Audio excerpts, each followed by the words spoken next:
Tom Aspinall just defended Jon Jones and questioned why the UFC isn't giving him the financial respect he deserves after Jones publicly asked to be released from his contract. In a recent interview, Aspinall called it crazy that Jones, who he says has brought in massive revenue for over a decade alongside Conor McGregor, isn't being paid what he deserves. He argued that if anyone in the sport should be getting top dollar, it's Jones for his accomplishments and impact. Jones tweeted yesterday that he wants to be released from his UFC contract, expressing frustration with ongoing negotiations and his current situation. He addressed Dana White's recent comments about him not being in contention for the White House card, claiming real negotiations were happening, that he came down from his original asking price, and that he was lowballed in return. John said he even received stem cell treatment for his hip arthritis and had training camp scheduled to start, preparing to be ready for the event. He expressed disappointment at being publicly called done after everything he's given the UFC: years of title defenses, big fights, and revenue generation, and respectfully asked for his release. Alright, let's dive into what Aspinall had to say. Why is the UFC not giving Jon the respect he deserves financially? That's crazy to me. Do you feel like there's a growing sentiment? For Jon? No, that the fighters in the UFC aren't getting what they're owed. If anyone should be getting paid a lot in this sport, it should be Jon Jones for the stuff that he's done. And that's me. That's me saying that. Yeah. After the history that I've had with Jon Jones, if anybody should be getting money in this sport, it's Jon Jones. Well, they offered him 30 million to fight me, so why have they not offered it again? I don't understand. Ariel, you're the man. You're the man in the know. I think it's yesterday's deal isn't today's deal, or that type of thing. If Conor Benn is a $15 million fighter, more power to him. I think it's great that he got that. Jon Jones is actually more than a $30 million fighter. And Conor McGregor's probably a $75 million fighter, if you get what I'm saying. Completely agreed. Those guys who we're talking about, Conor McGregor and Jon Jones and guys like that, like they bring in the other guy. Those are the guys who brought in the revenue for over 10 years. They need to be getting paid what they deserve.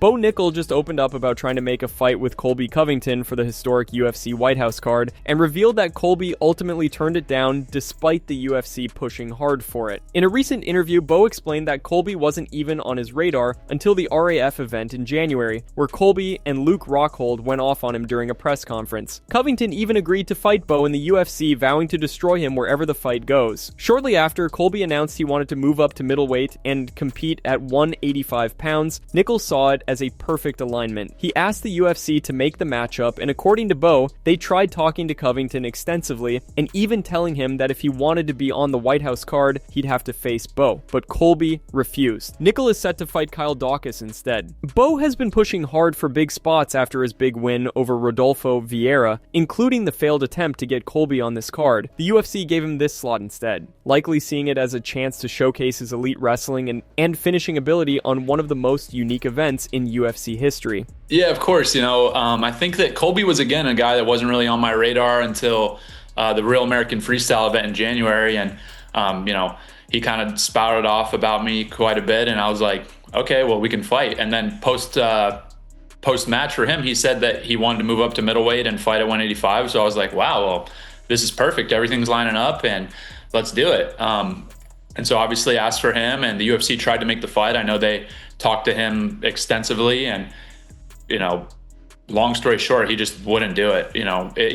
I think, even told him like, hey, if you want to be on this card, you have to fight Bo. And he said no. So he would rather, be a coward and not fight me than be on the White House card, which is a once ever opportunity. So, I think that says pretty much everything about the guy, that he's willing to talk like that and make those statements and tell me I'm easy work. And then he, given this huge opportunity to compete against me, still, wouldn't do it. Ilia Topuria's team just revealed the real reason behind the chaos of the past few days and why the Islam Makhachev versus Ilia Topuria fight fell through for the UFC White House card. On John Anik's YouTube podcast, Ilia's manager Malki Kawa, who also manages Jon Jones, explained that Dana White's claim about Islam's hand injury was not the truth. The actual reason the fight collapsed was money. The UFC offered Ilia's team what they considered a very low amount, especially given the risk of moving up to welterweight to face Makhachev. Malki said the offer offer did not reflect the stakes or the star power Ilia brings, so they turned it down. He also addressed Jon Jones's situation, saying Jones was lowballed in negotiations as well. After an all-night negotiation session with the UFC, the final fight that came together was Ilia Topuria and Justin Gaethje. This booking keeps El Matador on the short, high-profile White House card and gives him a massive striking matchup against Justin, the interim lightweight champ known for his relentless pressure and knockout power. The revelation puts the UFC's pay offers under the spotlight again. Top stars and their managers saying the numbers don't match the risk or drawing power, especially for a once-in-a-lifetime event like the White House show. All right, let's hear it from Malky. I won't perjure myself at all. I'm going to tell you guys the truth. There's a lot of misinformation out there, but the reality of it is that it all came together Friday night, like at midnight. I got woken up out of my sleep that this is the fight they wanted to make, and then it was an all-night. It was legitimately, I did not sleep after that. We were told that Ilia was not going to be on the card earlier that week. Then we get a call that said, hey, you can fight Islam or Gaethje, right? And we actually said, let's take Islam. We would love to fight Islam, but we were focused on getting an Islam fight. So then Wednesday I got asked, would you guys want to do this or that? And we said, absolutely. They gave us a number. We said, absolutely not. And then we didn't hear anything after that. And I said, damn, okay. So then I call Hunter, right? It was just nonstop negotiating between, I'm on the phone with Hunter for an hour and change, and then I'm on the phone with Ilia for an hour and change. We agreed to fighting Islam if that's what they wanted to do. But the terms and all that was not there. Even the way it was said to me, who do you want to fight? Like, you guys could fight this guy, you guys could fight that guy.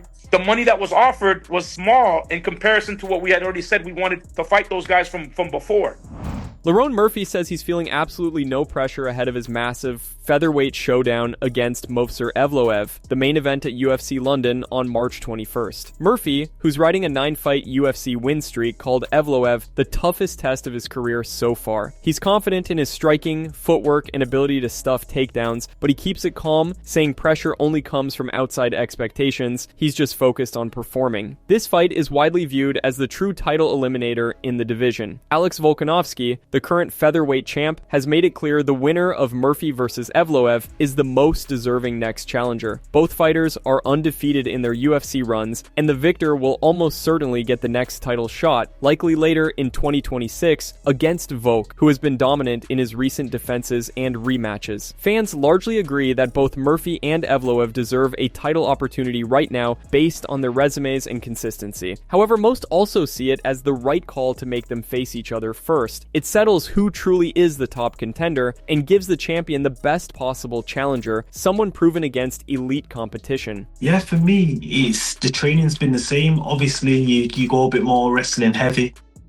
defense, and watch tape on who you're fighting and try and counter what he does. But I'm always trying to practice wrestling anyway. Everyone knows I'm a striker. I've got to get better there, and that's what I try and do and improve. But yeah, man, I'm stoked to fight in the O2 Arena against somebody like Movsar, who's 19-0. Big challenge, and I'm looking forward to it, man. And I just hope it's a great fight.